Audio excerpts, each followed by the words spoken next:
Parler des rapports entre linguistique et histoire. Il me semble que pour un historien, l'étude de l'histoire des langues est essentielle, épistémologiquement. Car les langues se prêtent à l'archéologie du savoir. Les langues ont une structure, les langues ont une symétrie, les langues ont une cohérence qui peut tout à fait d'ailleurs être mise en péril, qui peut tout à fait être corrompue, mais qui peut être étudiée.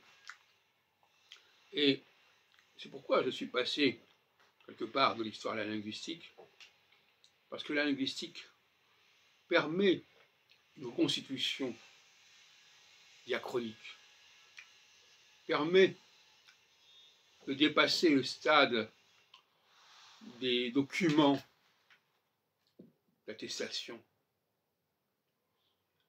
Les langues ont leur propre histoire, elles sont une archéologie elles-mêmes, elles sont un monument en elles-mêmes qu'on peut explorer, qu'on peut interroger, qu'on peut critiquer. Et par conséquent, pour l'historien, pour celui qui a une vocation historique, la langue est un paradis, est un lieu d'excellence, un lieu privilégié de recherche. Certains diront que nos conclusions peuvent être spéculatives, mais jusqu'à quel point? D'ailleurs, toute science est spéculative par définition. Le problème de l'histoire, c'est qu'elle n'est pas assez spéculative, elle n'en a pas les moyens. Alors que la linguistique en a les moyens. Mais elle a aussi les moyens d'être histoire, justement. Elle est porteuse d'histoire, la linguistique, les langues. Il faut les interroger. Elles peuvent nous informer. Et tout mon travail depuis plus de 40 ans aura été d'interroger les langues, notamment la langue française, dans son rapport avec d'autres langues comme l'anglais, et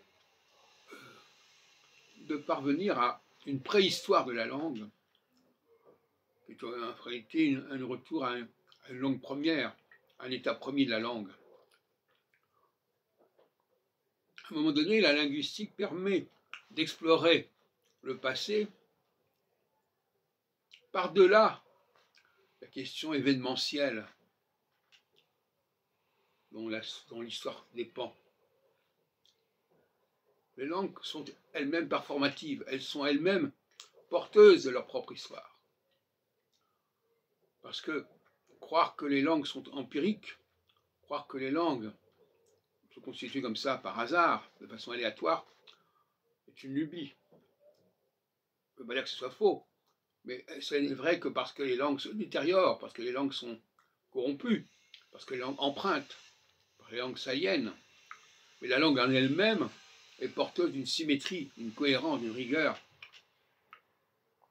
Et c'est ça qui fait sa force.